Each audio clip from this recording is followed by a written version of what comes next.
Hej. Med den her video vil jeg gerne prøve at vise, hvordan man ved hjælp af vores extension Soak Connect kan få data over i en on-prem SQL server. Data, der er beriget med udtrækstidspunkt og virksomhedskode. Og i forhold til at skal lave business intelligence eller andre former for data warehousing eller databearbejdning i en on-prem SQL server, så er det dybt genialt, at man nu kan hente alle sine kundedata ud. For eksempel, jeg arbejder med kundedata i det her eksempel, hente alle sine kundedata ud, og så samtidig få markeret i en kolonne, hvad for et selskab de kommer fra. Så har man 2, 4 eller 20 selskaber, så får man de her data ud med en selskabskode på, ligesom man gør i mange andre økonomisystemer. Derudover, så det eksempel, jeg viser også, det vil jeg vise, at man kan sætte timestamp på, så man egentlig kan gemme hele sin historik af kundedata. Hvis man har lyst til det, så kan man så se, hvordan de nyeste poster de ser ud. Det forudsætter, at man kan, for at få fuld udbytte af det her, så forudsætter det, at man har prøvet at arbejde med Soak Connect, eller man har prøvet at arbejde med Microsoft SQL Server, eller Azure Data Lake også. Jeg har en tabel her, der gerne skulle være tom, så når jeg klikker her, så får jeg at vide, at der er ikke noget content i biblioteket. Og det er der ikke, fordi at hvis vi regner baglæns, så er min SQL Server det slutpunktet. Jeg vil gerne kunne skrive det her, give mig en liste over alle mine kunder. Og det vil jeg gerne, fordi jeg har en folder her i min blob storage, der hedder kunder eller customer, og der vil jeg gerne have nogle data liggende inde fra BC. Så jeg starter over i Business Central, og jeg skriver Soak Connect og tables. Det var lidt for meget her, tables to export. Og der har jeg lavet en definition af dataudtræk, der hedder SQL Customer. Den kan hedde lige, hvad den vil. Den har jeg konfigureret sådan, at destinationen her, det har jeg sat op til, at det er nede i det Azure Storage konto, som jeg har sat op herovre. Jeg har fortalt, at det skal i en folder, der hedder Customer. Jeg har fortalt, at jeg vil have CSV-format. Jeg har fortalt, at jeg vil have et timestamp på hver række. Jeg vil have en company kode på, der hedder selskab 4. Det kunne lige så godt hedde DK eller ABC eller hvad ved jeg. Og så vil jeg godt have alle de filer, der kommer fra det her regnskab med kunder, det får en præfiks på DK. Og det vil sige så, at nu kan jeg lige pludselig begynde at have udtræk fra mange forskellige selskaber, hvor de har hver deres præfiks. Samtidig så laver jeg et timestamp til filen, fordi jeg gerne vil gemme alle de data og udlæse alle de historiske data. Hvis jeg ikke har brug for det, så kan jeg have været med at sætte add timestamp to file, og så kan jeg bare trykke delete existing. Så har jeg valgt nogle felter hernede. Jeg har nummer og navn og city, og lidt længere hernede, der har jeg et flowfelt, bare lige for at vise, at jeg kan tage det med ud. Der står nu ikke noget i de flowfelter lige nu her. Så nu forventer jeg, at når jeg trykker Run Full Transfer her, så forventer jeg, at jeg får en fil nede i min storage account. Sådan. Den tog lidt lang tid om at læse ud, men ikke desto mindre, så tror jeg, at den har læst ud. Jeg trykker refresh, og der kan vi se, at jeg har en fil nede i min kundefolder, der hedder dk et eller andet. Det er mit præfiks, og der er fil 001. Det er fordi, man kan splitte sin udlæsning op i mange filer. Det er 2025-03-17 i dag, og det er klokkeslættet her. Og det her det er en ganske almindelig komma-separeret fil, jeg kan klikke på, sådan her. Og så kan I se, at jeg har nogle data, 5 kunder hernede. Jeg hopper over i min SQL server, ser om jeg har sat tingene rigtigt op. Jeg skriver select stjerne from customers, og I kan se, at jeg har de 5 kunder. Det der er smart nu, vi kan også se, at jeg har en company kode, og jeg har et timestamp her.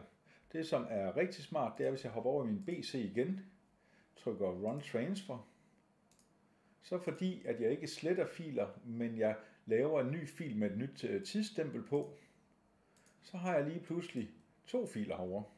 Og over i min SQL server nu, der har jeg 10 rækker, og så kunne jeg begynde at bruge tidspunktet herover, sådan at jeg kunne begynde at sige, tag altid det nyeste tidspunkt, hvis jeg har lyst til det. Som sagt, hvis jeg ikke havde brug for det her, så kunne jeg have valgt over i Business Central og editere, og så fjerne timestamp, og så slet eksisterende, så jeg bare får nye data, altså får opfrisket data ned i en tabel, der hedder kunder. Se, det er jo nærmest lidt magi, og hvis vi prøver at kigge på, hvor vi starter henne, så starter man selvfølgelig i Business Central. hvor vi jo allerførst skal have sat op, at vi gerne vil gemme nogle data nede i en data lake. Så vi har et menupunkt her, der hedder Soak Connect Destination. Og hernede, der laver jeg en ny destination. Jeg tager den, jeg har lavet, der hedder SQL Demo. Jeg fortæller det en Azure Data Lake Storage. Jeg kan også tage det Blob Storage. Så fortæller jeg, hvad min storage account hedder, hvad min container hedder, og så skal jeg bruge en API-nøgle eller en Shared Access Signature. Og de tre ting, det kræver, at man over i Azure kan trykke Create a Resource, kan finde en storage account hernede, kan udfylde alle de felter, der er her, og meget, meget vigtigt er, at på side 2 her, der enabler man Hierarchical Namespace. Det er fordi, så får vi en Data Lake Storage generation 2. Det er det, der skal til. Så når man har udfyldt alt det der, så trykker man Review og Create, og derefter så får man sin storage account. Jeg har oprettet den i forvejen. Min den hedder Soak Data Lake, og jeg har en container herinde, der hedder SQL Example. De to ting, de står her, Soak Data Lake og SQL Example. Og så min API-nøgle, den vil jeg få ved at klikke på Shared Access Signature. Og så kan man udfylde de rettigheder, man har lyst til at give. For demoens skyld, så har jeg bare fyret alle rettigheder på. Det skal man selvfølgelig ikke gøre i den virkelige verden. Der prøver man slet frem så få rettigheder som muligt. Måske kan man sætte noget begrænsninger på noget IP-trafik, eller hvad man nu har lyst til. Men uanset hvad, I må aldrig sætte fulde rettigheder på. Det har jeg gjort her som eksempel. Når man har gjort det, så trykker man Generate SAS and Connection String, og så kopierer den her SAS token her. Den her token, den sætter jeg op herinde ved at trykke Set API-nøgle, sætter den ind her og trykker OK. Jeg gemmer den også lige, fordi jeg skal bruge den over i SQL-serveren også. Så når jeg har gjort det, så er det, at jeg kan trykke Test Connection, og så ved jeg, at hvis jeg over i min nye storage account under min container, som jo bare er en folder, kan man kalde det med underfolder, har en fil, der hedder test med det klokkeslæt, vi er på lige nu, så ved jeg, at der er hul igennem fra Business Central ned til min data lake. Så nu er det, at jeg kan gå ind og begynde at sætte tabeller op herinde ved at skrive Soak og Tables. Så får vi Soak Connect Tables to Export, og så kan jeg gå hen og sige, hvad det er for en tabel, jeg gerne vil have, hvad for en load-metode det er, og alle de ting, der skal sættes op. Det findes der nogle andre videoer på, men nu har jeg bare valgt at sætte sådan lidt en generisk full load op hele tiden.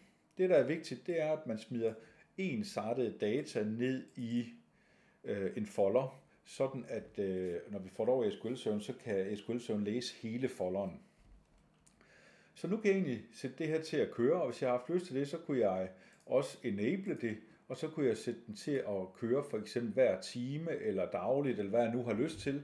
Det er schedules, man selv kan sætte op. Men jeg trykker bare manuelt run full transfer, bare lige for at teste det. Sådan der. Og nu kan jeg se herover, at nu skulle jeg gerne have 3 filer. Så nu er BC-delen sat op med Soak Connect. Vi har en storage account, og nu skal vi have SQL-serveren til at læse den folder, der hedder Customer, med de her filer i, hvor der kommer flere og flere filer. Man kan også slette igen, hvis man har lyst til det. Så jeg hopper over i SQL-serveren og starter helt op fra. Det første, man gør i en SQL-server, det er, at man sørger for, at Polybase er installeret. Og den letteste måde at gøre det på, det er ved at køre konfigurationen af Polybase, som man skal køre efter det er installeret. Fordi hvis man ikke kan køre den her linje, der hedder exec sp configure polybase enabled, så vil den komme med en fejl og sige, du har ikke installeret Polybase, det skal du først. Og så får man fat i en SQL-mand. Jeg kører det her. Når jeg har gjort det, så skal jeg bruge en master key nede i min database her. Jeg er logget ned i Soak Connect Demo. Jeg skal jo create master key, og så skal jeg gøre det med et password, tåbeligt password, men det er nogle gange det, jeg har gjort. Så kommer der 3 steps, som man sætter op en gang, og når man har gjort det, så kan man egentlig begynde at arbejde med alle de tabeller, man har lyst til efterfølgende. Så for eksempel, så har jeg en her, der hedder Create Database Scope Credential. Jeg bliver nødt til at tage den her Shared Access Signature, den her lange nøgle, der giver mig adgang. Det bliver nødt til at lægge ind i SQL-serveren i et beskyttet område. Og det gør jeg ved den her kommando, der hedder Create Database Scope Credentials. Jeg giver den et navn, SOAP Credential, og siger, det er typen Shared Access Signature her, og så secreten kommer ned for neden. Så er jeg nødt til at lave et filformat, sådan at når den læser min CSV-fil, så kan den finde ud af, hvad det er. Og jeg fortæller først og fremmest, at det er en delimited tekstfil, altså i vores verden en CSV-fil. Så fortæller jeg, at hver felt er adskilt med semikolon, det er det, jeg har sat op, og alle tekststrenge er med double quotes. Jeg fortæller samtidig også, at mine data de starter i række nummer 2, ergo række nummer 1 må være overskrifterne. Det er det. Så skal jeg lave min pegepind ned på min storage account, og det er forholdsvis let. Fordi for det første, så skal man fortælle en lokation. Jeg skriver create external data source, og jeg giver den et navn, og så en with kommando.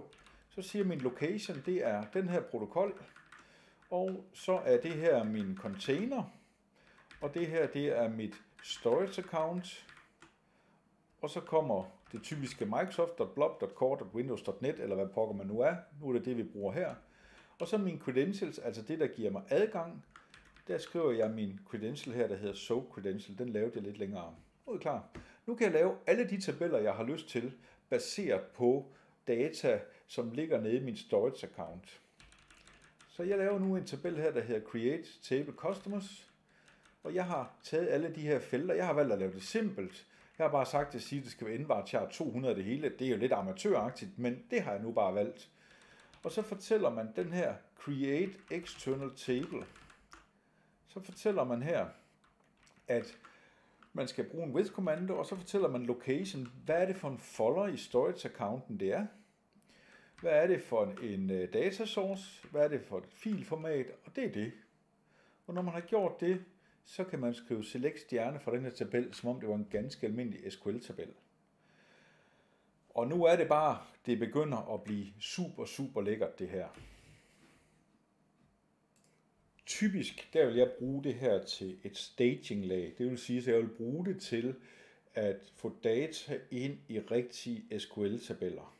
Så derfor, når jeg nu vælger at beholde alt historikken her,